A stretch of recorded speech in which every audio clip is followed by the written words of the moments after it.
So ಈ ವಿಚಾರದಲ್ಲಿ ಚರ್ಚೆಯನ್ನ ಮಾಡೋಣ. ಮೊದಲನೇದಾಗಿ ನನ್ನ ಜೊತೆಗೆ ಅತಿಥಿಗಳಿದ್ದಾರೆ. ನಟರಾಜಗೌಡರು ಇದ್ದಾರೆ, ಕಾಂಗ್ರೆಸ್ನಿಂದ ವಕ್ತಾರರು. ನಮಸ್ತೆ, ಕಾರ್ಯಕ್ರಮಕ್ಕೆ ಸ್ವಾಗತ.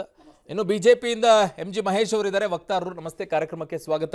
JDS ನಿಂದ ಪ್ರಧಾನ ವಕ್ತಾರ ಆಗಿರುವಂತಹ, ಪ್ರಧಾನ ಕಾರ್ಯದರ್ಶಿ ಆಗಿರುವಂತಹ ವಕ್ತಾರರು ದೇವರಾಜ್ ಸರ್ ಇದ್ದಾರೆ. ನಮಸ್ತೆ, ಕಾರ್ಯಕ್ರಮಕ್ಕೆ ನಿಮಗೆ ಸ್ವಾಗತ.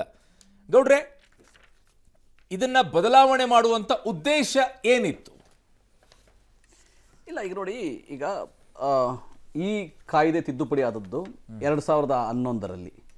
ಆಗಿನಿಂದಲೂ ಕೂಡ ಈಗ ನೀವೇ ಹೇಳ್ದಂಗೆ ಈಗ 5 ಲಕ್ಷದಿಂದ 10 ಲಕ್ಷ ರೂಪಾಯಿ ಅದರೊಳಗೆ ಇರ್ತಕ್ಕಂಥದ್ದಕ್ಕೆ 5% ಏನು ಕಲೆಕ್ಷನ್ ಆಗ್ತಾ ಇತ್ತು. 10 ಲಕ್ಷದ ಮೇಲ್ಪಟ್ಟದಕ್ಕೆ 10% ಕಲೆಕ್ಟ್ ಆಗ್ತಾ ಇತ್ತು. ಆ ನಿಧಿಯನ್ನು ಉಪಯೋಗಿಸ್ತಾ ಇದ್ದಿದ್ದು ಯಾವುದಕ್ಕೆ? ಒಂದು ಎಲ್ಲೆಲ್ಲಿ ಆರ್ಥಿಕವಾಗಿ ಸಬಲವಾಗಿರಲ್ಲ ಅಂಥ ದೇವಸ್ಥಾನ ಅಥವಾ ಅರ್ಚಕರಿಗೆ ಅಥವಾ ಅಲ್ಲಿನ ವಿದ್ಯಾಭ್ಯಾಸಕ್ಕೆ ಅವ್ರ ಮಕ್ಕಳಿಗೆ ಅಥವಾ ಅಲ್ಲಿಗೆ ಒಂದು ಈ ವೇದ ಆಗಮ ಅಥವಾ ಅರ್ಚಕ ವೃತ್ತಿಯ ತರಬೇತಿ ಇಂಥದಕ್ಕೆ ಉಪಯೋಗಿಸೋಕ್ಕೆ ಅಂತಲೇ ಮೆನ್ಷನ್ ಮಾಡೋದು. ಆದರೆ ಬರೀ 8 ಕೋಟಿ ರೂಪಾಯಿ ಮಾತ್ರ ಅಲ್ಲಿಗೆ ಸಂಗ್ರಹ ಆಗ್ತಾ ಇದೆ ಅನ್ನೋ ಒಂದು ಉದ್ದೇಶಕ್ಕೆ ಈಗ ಅಲ್ಲಿ ತಿದ್ದುಪಡಿ ತಂದು C ದರ್ಜೆಯ ದೇವಾಲಯಗಳಿಗೆ ಅದ್ರ ವಿನಿಯೋಗ ಮಾಡಬೇಕು ಅಂತ ಆಶನೆ. ಯಾಕಂದರೆ ಈಗ ಮಾನ್ಯ ರಾಮಲಿಂಗ ರೆಡ್ಡಿ ಒಂದು ಮಾತು ಹೇಳಿದ್ರು, ಅಲ್ಲಿ ಯಾವುದೇ ದೇವಸ್ಥಾನದ ಯಾವ ಹಣವೂ ಕೂಡ ಸರ್ಕಾರದ ಟ್ರೆಜರಿಗೆ ಬರೋದಿಲ್ಲ, ಆ ದೇವಸ್ಥಾನಗಳಿಗೆ ಉಪಯೋಗ ಆಗುತ್ತೆ, ವಿನಿಯೋಗ ಆಗುತ್ತೆ ಹೊರತು ಬೇರೆ ಎಲ್ಲೂ ಉಪಯೋಗ ಆಗೋದಿಲ್ಲ. ಇದು ಕಾಲಕ್ಕೆ ತಿದ್ದುಪಡಿ ಆಗುವಂಥದ್ದು. ಯಾಕಂದರೆ ಎಲ್ಲ ದೇವಸ್ಥಾನದ ಅರ್ಚಕರೇ ಅಲ್ಲ, ಅವ್ರಿಗೆ ಒಂದು ಉದ್ದೇಶ ಏನಂದರೆ ಅವ್ರಿಗೆ ಯಾರಾದರೂ ಅಕಸ್ಮಾತ್ ಮರಣ ಹೊಂದಿದ್ರೆ ಅವ್ರ ಕುಟುಂಬದವ್ರಿಗೆ 2 ಲಕ್ಷ ರೂಪಾಯಿ ದುಡ್ಡು ಕೊಡುವಂಥದ್ದು, ಅವ್ರಿಗೆ ವಿಮಾ ಸೌಲಭ್ಯ ಮಾಡಿ ಅವ್ರಿಗೊಂದು 5 ಲಕ್ಷ ರೂಪಾಯಿ ಕೊಡುವಂಥದ್ದು, ಕಾಶಿಗೋ ಅಥವಾ ಉತ್ತರ ಭಾರತಕ್ಕೆ ಯಾವ್ದಾರು ಒಂದು ಯಾತ್ರೆ ಕಳಿಸುವಂಥದ್ದು, ಈ ಎಲ್ಲ ಉದ್ದೇಶಗಳು, ಅವ್ರಿಗೆ ಒಂದು ವಸತಿ ಕೊಡ್ಲಿಕ್ಕೆ ಸಾಧ್ಯ ಆಗ್ತದೆ ಅದು ನೋಡುವಂಥದ್ದು. ಎಲ್ಲ ಉದ್ದೇಶಗಳಿಗೆ ಈ ಹಣ ವಿನಿಯೋಗ ಆಗಬೇಕು, ಅರ್ಚಕರಿಗೆ ಮಾತ್ರ ಅಂತಲೇ ಒಂದು ತೀರ್ಮಾನ ಮಾಡಿ ಒಂದು ಒಳ್ಳೆಯ ನಿರ್ಧಾರವನ್ನು ಸರ್ಕಾರ ಮಂಡಿಸಿದೆ. ಬರ್ತೀನಿ, ಆಮೇಲೆ ಡೀಟೇಲ್ ಆಗಿ ಬರ್ತೀನಿ. ಮಹೇಶ್ ಅವ್ರ ಫಸ್ಟ್ ರಿಯಾಕ್ಷನ್. ಬಿಜೆಪಿ ನನಗಂತೂ ಆಶ್ಚರ್ಯ ಆಗ್ತಿರೋದು, ಕಳೆದ ಒಂದು ವಾರದಿಂದ ಕಾಂಗ್ರೆಸ್ಸಿನ ಒಟ್ಟು ಧೋರಣೆ ಬಗ್ಗೆ ನಿಜವಾಗ್ಲೂ ಒಂಥರ ಭ್ರಮ ನಿರಸನ ಆಗ್ತಾ ಇರುವಂಥದ್ದು. ಪದೇ ಈ ಬಹುಸಂಖ್ಯಾತರ ಆಸ್ಥಾ ಮತ್ತು ವಿಚಾರದ ಒಳಗಡೆ ಡೆಲಿಬ್ರೇಟ್ಲಿ ಅವರು ಅದನ್ನು ಇಗ್ನೇಟ್ ಮಾಡುವಂಥ ಕೆಲಸ ಮಾಡ್ತಾ ಇದ್ದಾರೆ. ಅದರಿಂದ ಅವ್ರ ಉದ್ದೇಶ ಏನಿದೆ ಗೊತ್ತಿಲ್ಲ.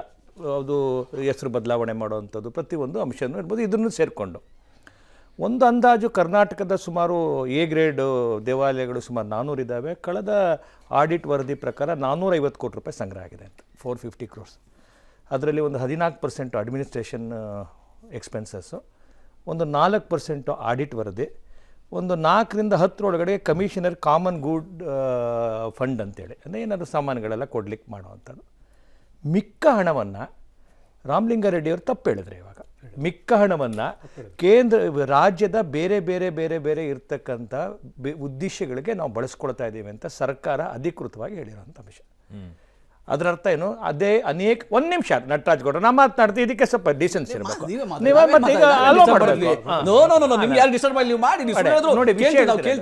ವಿಷಯ ಇಡತಕ್ಕಂಥದ್ದು ನಟರಾಜಗೌಡ್ರೆ, ಏನು ಮಿಕ್ಕ ಹಣ ಏನಿದೆ ಅನೇಕ ಬೇರೆ ಸ್ಕೀಮ್ಸ್ಗಳಿಗೆ, ಸರ್ಕಾರದ ಸ್ಕೀಮ್ಸ್ಗಳಿಗೆ ಸರ್ಕಾರ ತುಂಬ ಬೇರೆ ಈಗ ನೀವು ಆರಾಧನಾ ಉಲ್ಲೇಖ ಮಾಡಿದ್ರೆ ಆರಾಧನಾ ಸ್ಕೀಮ್ನೊಳಗಡೆ ಮುಸಲ್ಮಾನರ ಪ್ರಾರ್ಥನಾ ಮಂದಿರ ಅಂತ ಅದರ ಜೀರ್ಣೋದ್ಧಾರ ಕೂಡ ಅಂತ ಹೇಳಿರೋ ದುರಂತ ಅಂತಂದರೆ, ಒಂದು NSSO ಅಂತೇಳಿ ಇಡೀ ದೇಶದಲ್ಲಿ ಒಂದು ಸರ್ವೆ ಮಾಡಿದೆ. ಆ ಸರ್ವೆ ಪ್ರಕಾರ ಇಡೀ ದೇಶದ ಒಳಗಡೆ ಹಿಂದೂ ದೇವಾಲಯಗಳಿಂದ ಸರ್ಕಾರಕ್ಕೆ ಸುಮಾರು ನಮ್ಮ GDPಯ 2.32 ಭಾಗ, ಸುಮಾರು ಒಂದು 3.25 ಲಕ್ಷ ಕೋಟಿ ರೂಪಾಯಿ ಅಷ್ಟು ಸರ್ಕಾರಕ್ಕೆ ಆದಾಯ. ಅದು ಇಡೀ ದೇಶದ ಎಲ್ಲ ಆದಾಯಗಳು ಬರ್ತದೆ, ಇಷ್ಟು ಆದಾಯಗಳು ಬರುತ್ತೆ. ಸರಾಸರಿ ಒಟ್ಟು ಭಾರತದ GDP ಒಳಗಡೆ 79% ಅಷ್ಟು ಹಿಂದೂಗಳ ಪಾತ್ರ ಇದೆ ಅಂತೇಳಿ. ಆಯಿತಾ? ಇಲ್ಲಿ ಪ್ರಶ್ನೆ ಇರ್ತಕ್ಕಂಥದ್ದು, ಕಾಂಗ್ರೆಸ್ ಆಡಳಿತದ ಒಂದು ರೀತಿಯ ಅವರ ಪ್ರಯತ್ನಗಳು. ಬಹುಶಃ ಔರಂಗಜೇಬು ಬೇಜಾರು ಮಾಡ್ಕೊಂಡ್ಬಿಡ್ತಾನೆ, ನನಗಿಂತ ನಾನೇನು ಜಜಿಯಾ ಕಾನೂನು ತಂದಿದ್ದೆ ಅದ್ರಕ್ಕಿಂತ ಚೆನ್ನಾಗಿ ಇವ್ರು ಕಾಂಗ್ರೆಸ್ನವ್ರು ತರ್ತಿದಾರಲ್ಲ ಅಂತೇಳಿ ಗೊತ್ತೇನೆ. ಒಂದ್ ರೀತಿ ಅವನಿಗೆ ಅವ್ನು ನಾಚ್ಕೊಳ್ತಾನೆ. ಈ ಕಾಂಗ್ರೆಸ್ಸಿಗರ ಅವತ್ತು ಅವನೇನ್ ಜಜಿಯಾ ಕಾನೂನು ತಂದ್ಬಿಟ್ಟು ಮಾಡ್ದ, ಅದಕ್ಕಿಂತ ಗೊತ್ತಾಯ್ತಾನೆ. ಈಗ ನನಗೆ ನನ್ನ ನಟರಾಜಗೌಡರು ಕೆಲವೊಂದು ಮಾಹಿತಿಗಳು ನಾನು ಕೊಡ್ಲಿಕ್ಕೆ ಇಷ್ಟಪಡ್ತೇನೆ. ಯಾಕಂದ್ರೆ ಶ್ರೀಯುತ ರಾಮಲಿಂಗೇಗೌಡರು ಅರ್ಧ ಸತ್ಯವನ್ನು ಮಾತ್ರ ಹೇಳ್ತಿದ್ದಾರೆ, ಪೂರ್ಣ ಸತ್ಯ ಹೇಳಲಿಲ್ಲ. ಇದು 100ಕ್ಕೆ 100% ಸತ್ಯಕ್ಕೆ 25% ಶೇಕಡ 450 ಕೋಟಿ ಏನು ಕಲೆಕ್ಟ್ ಆಗುತ್ತೆ, 25% ಬಿಟ್ಟರೆ ಇನ್ನು ಮಿಕ್ಕಿದಷ್ಟು ಸರ್ಕಾರ ಬೇರೆ ಬೇರೆ ಯೋಜನೆಗಳಿಗೆ ಉಪಯೋಗಿಸ್ಕೊತಾ ಇದೆ. ಅದರಲ್ಲಿ ಎರಡು ಮಾತಿಲ್ಲ. ಒಂದಾಯಿತು. ಈಗ ನಾನು ಹೇಳ್ತಕ್ಕಂಥದ್ದೇನು, ಈಗ ಇತ್ತೀಚೆಗೆ ಈಗಿನ ವಿದ್ಯಮಾನಗಳನ್ನು ನೋಡಿಕೊಂಡ್ರೆ ನಾನು ಕಾಂಗ್ರೆಸ್ ಪಕ್ಷಕ್ಕೆ ಈ ನೋಟನ್ನು ಯಾರಿಂದ ಪಡಿಬೇಕು, ಓಟನ್ನು ಯಾರಿಂದ ಪಡಿಬೇಕು ಅಂತಕ್ಕಂಥ ಚಿಂತನೆಯಲ್ಲಿ ಭಾಳಷ್ಟು ದೊಡ್ಡ ಅಧ್ಯಯನವನ್ನು ಮಾಡಿ ಒಂದು ಹಿಡಿತವನ್ನು ಸಾಧಿಸ್ತಂಗೆ ಕಾಣಿಸ್ತಾ ಇದೆ. ಈಗ ನೋಡಿ, ನನಗೆ ಈ ಶಕ್ತಿ ಯೋಜನೆ ಬಂತು ನಮ್ಮ ರಾಜ್ಯದಲ್ಲಿ. ಬಂದಾದಮೇಲೆ ನಮ್ಮ ಸಚಿವರುಗಳೇ ಹೇಳಿದ್ದಾರೆ, ಹಲವಾರು ಕಡೆ ಹೇಳ್ಕೊಂಡ್ಬಂದಿದ್ದಾರೆ. ಮನೆ ಮುಖ್ಯಮಂತ್ರಿಗಳು ಭಾಳಷ್ಟು ಕಡೆ ಘೋಷಣೆನೂ ಮಾಡಿದ್ರು, ಶಕ್ತಿ ಯೋಜನೆಯನ್ನು ಕೊಡಲಾಗಿ ನಾವೆಲ್ಲ ದೇವಸ್ಥಾನಗಳಲ್ಲೂ ಸಹ ಇವತ್ತೊಂದು ದಿವಸ ಆದಾಯ ಜಾಸ್ತಿ ಆಯಿತು. ಮನೆ ಮುಖ್ಯಮಂತ್ರಿಗಳು ಹೇಳಿದಂಥ ಮಾತು. ಹೀಗೆ ಇವತ್ತೊಂದು ದಿವಸ ಏನಾಗ್ತಿದೆ, ಇವತ್ತೊಂದು ದಿವಸ 10 ಲಕ್ಷಕ್ಕೆ ಮೀರಿದಂಥ ಆದಾಯ ಮೀರಿದಂಥ ಜಾಗಗಳಲ್ಲಿ ನೀವು 10% ನೀವು ಸರ್ಕಾರ ನೇರವಾಗಿ ತಗೋತೀವಿ. ಅಮೆಂಡ್ಮೆಂಟ್ ಅದನ್ನೇ ಹೇಳ್ತಾರೆ. ಅದೇ ಅಮೆಂಡ್ಮೆಂಟ್ ಹೇಳ್ತಿರ್ತಕ್ಕಂಥದ್ದು ಅದನ್ನೇ. ಒಂದು ಅಮೆಂಡ್ಮೆಂಟ್ ಆಗಿದ್ದಿಲ್ಲ ಸರ್. ಇವತ್ತು ಅಮೆಂಡ್ಮೆಂಟ್ ಆಗಿರ್ತಕ್ಕಂಥದ್ದು ಕ್ಲಾಸ್ 17 ಆಗಿದೆ, ಕ್ಲಾಸ್ 25 ಆಗಿದೆ. ಈಗ 19A ಅಂತ ಒಂದು ಮಾಡಿದ್ದಾರೆ, ಅದನ್ನು ಮಾಡಿದ್ದಾರೆ. ಅದು 19A ಮಾಡಿದ್ದಾರೆ. 19A ಸೊ ಅಲ್ಲಿಗೆ ಈ ಕಾಂಪೋಸಿಟ್ ಫಂಡ್ ಅಂತ ಸರ್ ಅಮೆಂಡ್ಮೆಂಟ್ ಮಾಡಲಿ. ಖಂಡಿತವಾಗಿಯೂ ನಮಗೆ ಇವತ್ತು ಜನ ಏನು ಮಾತಾಡ್ತಿದ್ದಾರೆ ಕಾಂಗ್ರೆಸ್ ಸರ್ಕಾರದ ಬಗ್ಗೆ, ಇವ್ರ ಗ್ಯಾರಂಟಿಗಳು ಕೊಡೋದ್ರ ಬಗ್ಗೆ ನಮ್ದು ಅಭ್ಯಂತರ ಇಲ್ಲ ಸರ್. ನಂಗೆ ತಿಳಿದ ಮಟ್ಟಿಗೆ ಬಿಜೆಪಿದು ಅಭ್ಯಂತರ ಇಲ್ಲ ಅಂತ ನಾನು ಭಾವಿಸ್ತೀನಿ. ಆದರೆ ನಾನು ದಾಸೋಹ ಮಾಡಿ ನಂದು ಅಭ್ಯಂತರ ಇಲ್ಲ. ಆದರೆ ಕಾಯಕ ದಾಸೋಹಕ್ಕೆ ಮೂಲ ಯಾವುದು? ದಾಸೋಹಕ್ಕೆ ಮೂಲ ಯಾವುದು ಸರ್? ಕಾಯಕ ತಾನೇ. ಅದಕ್ಕೇನು ಮಾಡ್ತಿದ್ರಿ ಸರ್ಕಾರ? 0, ಬಿಗ್ 0 ಇವತ್ತಿನ ದಿವಸ. ದಾಸೋಹಕ್ಕೆ ಮೂಲವಾಗಿರ್ತಕ್ಕಂತಹ ಕಾಯಕಕ್ಕೆ ಇವತ್ತಿನ ದಿವಸ ಸರ್ಕಾರ ಎಲ್ಲೂ ಒತ್ತೆ ಕೊಡಲಿಲ್ಲ. ಈಗ ಈ ಕಾಯ್ದೆಯನ್ನ ಈ ಸರ್ಕಾರನೇ ತಂತ ಸರ್ ಖಂಡಿತವಾಗಿ. ಈಗ ಅಮೆಂಡ್ಮೆಂಟ್ ಮಾಡಿರೋದು ಇವರೇನು, ಮೊನ್ನೆ ತಾನೇ ಪಾಸ್ ಆಗಿದೆ ಚೇಂಜ್ ಆಯ್ತು ಸರ್. ಅಮೆಂಡ್ಮೆಂಟ್ ಸರ್ಕಾರ ನೇರವಾಗಿ ಹಣವನ್ನು ತಗೊಳ್ಳುವಂತದ್ದು ಅವಕಾಶ ಬಿಜೆಪಿ ನಿಮ್ಮ ಅಧಿಕಾರದಲ್ಲಿ ಧಾರ್ಮಿಕ ಸಮಿತಿಗೆ ಅವ್ರು ಹೋಗ್ತಿದ್ರು. 5 ಲಕ್ಷ ಇದ್ದಂತದ್ದಕ್ಕೂ ಕೂಡ 5% ಆಗ್ತಾ ಇದ್ದು ಬಿಜೆಪಿ ಅವಧಿಯಲ್ಲಿ. ಖಂಡಿತ ಸರ್. ಧಾರ್ಮಿಕ ಸಮಿತಿಗೆ ಕಾಪಿನೇ ಇದೆ ಸರ್. ಅಲ್ಲ ಸರ್, ಧಾರ್ಮಿಕ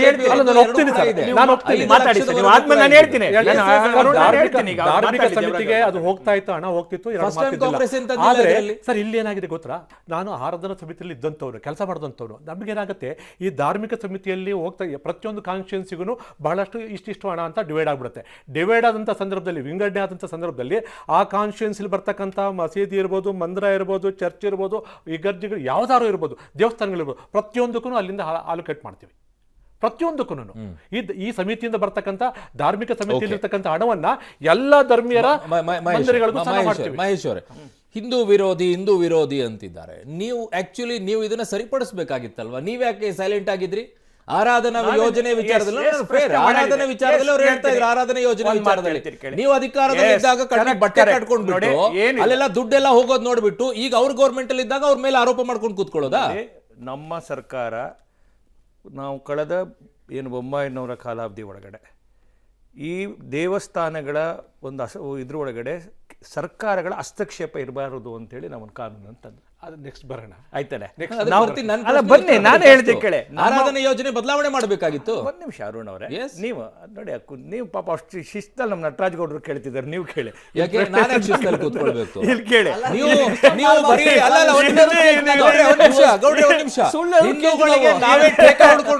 ಹಿಂದೂಗಳ ವಿಚಾರದಲ್ಲಿ ನಾವೇ ಠೇಕ ಹೊಡ್ಕೊಂಡು ಕೂತ್ಕೊಂಡಿದೀವಿ ಅಂತ ಹೇಳೋ 100% ದ್ರೋಹ ಮಾಡ್ಲಿಲ್ವಾ ನೀವು? ನಾವನ್ನ ಹೇಳ್ತೀನಿ, ಆರಾಧನಾ ಯೋಜನೆ ವಿಚಾರದಲ್ಲಿ ಧ್ವನಿ ಎತ್ತಬೇಕಾಗಿತ್ತು ಅವಾಗ್ಲೇ. ಅರುಣ್ ಅವರೇ, ನಾವು ಒಂದು ಪ್ರಾಮಾಣಿಕ ಪ್ರಯತ್ನ ಮಾಡಿದ್ವಿ. ಏನ್ ಮಾಡಿದಿರಿ? ಏನ್ ಪ್ರಯತ್ನ? ಯಾವ ಹಿಂದೂ ದೇವಾಲಯಗಳ ಹಸ್ತಕ್ಷೇಪ ಆಗಬಾರ್ದು ಅಂತೇಳಿ ಏನು ಮೊನ್ನೆ ಜಗ್ಗಿ ವಾಸುದೇವ್ ಅವರು ಒಂದು ಮೂಮೆಂಟ್ ಅನ್ನು ಶುರು ಮಾಡಿದ್ರು. ಇಡೀ ದೇಶದಲ್ಲಿ ತಮಿಳ್ನಾಡಲ್ಲಿ ಶುರು ಮಾಡಿದ್ರು. ತಮಿಳ್ನಾಡಲ್ಲಿ ಶುರು ಮಾಡಿದಂತ ಸಂದರ್ಭದಲ್ಲಿ ಇಡೀ ಎಂಡೋಮೆಂಟ್ ಒಳಗಡೆ ಮಾಡಬೇಕು. ನಾವು ಮೊದಲ ಪ್ರಯತ್ನವನ್ನ ಮಾಡಿದ್ವಿ ಕರ್ನಾಟಕದಲ್ಲಿ. ದೇವಸ್ಥಾನಗಳ ಮುಂಭಾಗದಲ್ಲಿ ಬೇರೆ ಅನ್ಯ ಧರ್ಮೀಯರು ಇರಬಾರದು ಅನ್ನುವಂಥದ್ದು ಈಗ ನಾನು ಕೇಳ್ತೀನಿ, ಇದನ್ನ ತಿದ್ದುಪಡಿ ತರಕ್ಕೆ ಒಂದ್ ನಿಮಿಷ ಇಲ್ಲಿಗೆ ತಿದ್ದುಪಡಿ ತರೋ ಇರ್ತಕ್ಕಂಥ ಒಂದು ಆತುರ ಮತ್ತೆ ಒಂದು ಕಾಳಜಿನ ಯಾವ್ದು ಏನ್ ದೊಡ್ಡ ಬದಲಾವಣೆ ಮಾಡಿದ್ರು? ನೀವು 5 ಲಕ್ಷದವರೆಗೂ ಇದ್ದಿದ್ದಕ್ಕೂ 5% ಹಾಕಿದ್ರಿ. 5 ಮೇಲಿರುವಂತದಕ್ಕೆ 10 ಲಕ್ಷದವರೆಗೂ ಇರೋದು 10% ಹಾಕಿದ್ರಿ. ಅವ್ರು ಟೋಟಲ್ 10 ಲಕ್ಷದವರೆಗೂ ಇರೋದಕ್ಕೆ 5% ಹಾಕಿದ್ದಾರೆ. 10 ಲಕ್ಷದವರೆಗೂ ಇಲ್ವೇ ಇಲ್ಲ. 10 ಲಕ್ಷದ ಮೇಲಿಂದ 1 ಕೋಟಿಯವರೆಗೂ ಬರೀ 10% ಹಾಕಿದ್ದಾರೆ.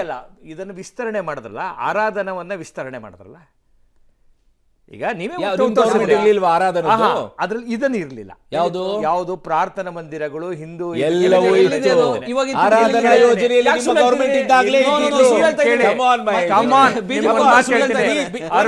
ಅರುಣ್ ಬಾಡಿಗರ್ ಇಬ್ರು ಮಾತಾಡೋದು. ಸುಳ್ಳೇಳೋ ಜಾಯಮಾನ ಸುಳ್ಳೇಳೋ ಜಾಯಮಾನ.